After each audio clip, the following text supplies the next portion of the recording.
Cənab Prezident, hörmətli Azərbaycan milləti, Azərbaycan xalqı. Mən şəhid İsmailli Məhəmmədəlinin atası Elxan Quliyevəm. Dünya çempionatlarının, beynəlxalq turnirlərin, dəfələrlə Azərbaycan çempionu olmuş bir şəhidin, qəhrəman bir şəhidin valideyniyəm. Quliyev Elxan İsmailoğlu. Bu günlərisi mən getmişdim təsərrüfata, qayıdıb gəlmişəm. Görürəm evdə, üzr istəyirəm sizdən çox-çox. Uşaqların anası, yəni yoldaşım, təzyiqi qalxıb, şəkəri qalxıb, xəstədir. Deyirəm, nədir? Deyir, belə-belə. Füzuli rayon təhsil şöbəsinin həmkarı tərəfindən bizə göndərilmiş bir dənə bağlıdır bayramçağı. Həm 8 Marta görə, həm də Novruz bayramına görə. Biz dilənçi deyilik. Mən ona buna yardım edirəm. Mən musiqi məktəbinin direktoru işləmişəm, Mədəniyyət İstirahət Parkının direktoru işləmişəm, dairə seçki komissiyasında işçi ekspert bunun sədri, üzv olmuşam. 11 il. Sonra məni Xoralı şəhər mədəniyyət evinə direktor qoyublar. Özüm öz ərizəmlə çıxıb işdən. Gəlmişəm, təsərrüfat yaratmışam. Yəni, mən mədəniyyətdə oğlum təhsil olandan sonra konsertdə zada iştirak eləmək istəmirəm. İndi gətiribdir bizə, bax bunu yerdən düzmüşəm ki, görürsün.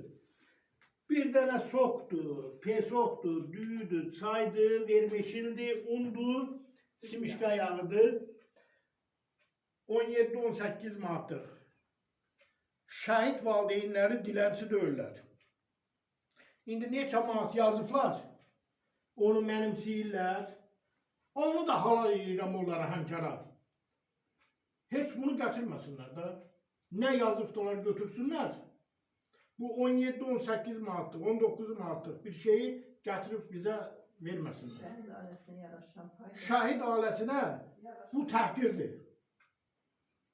Ayıb olsun, ar olsun onlara. Bu ondan irəli gəlir ki, Respublikamızda məmurlara nəzarət yoxdur, başlı-başınaçılıqdır. Təhsil şöbəsinin müdürü Ramella müəllimə hələm bir neçə gün bundan qabaq demişəm ki, vəziyyət belədir. Deyir, mənim ona gücüm çatmır, məni eşitmir. Yaxşı, eşitmirsən, biz xalq qalxa ayağa, öz sözümüzü deyək, onları başa salaq ki, ayıbdır. Şəhid ailələri dilənçi deyirlər. Şəhid ailəsini vermişimə duruya göndərməzlər. Mən ona buna yardım edirəm. Mən hələm heç kimə ağız açmıram ki, mənə kömək eləyin ya yardım eləyin. Mənə heç kimin yardımı lazım deyil. Amma xahiş edirəm, bu özbaşınalıq, bu təhqir edici hallar yığışdırılsın. Axırıncı dəfə olsun ki, mənim evimə nəsə göndərilir. Mən qəbul eləmirəm. Sabah bunu aparıb,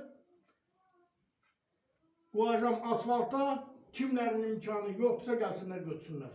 Vəssalam, bir belə, artıq deyiləcək bir sözüm yoxdur.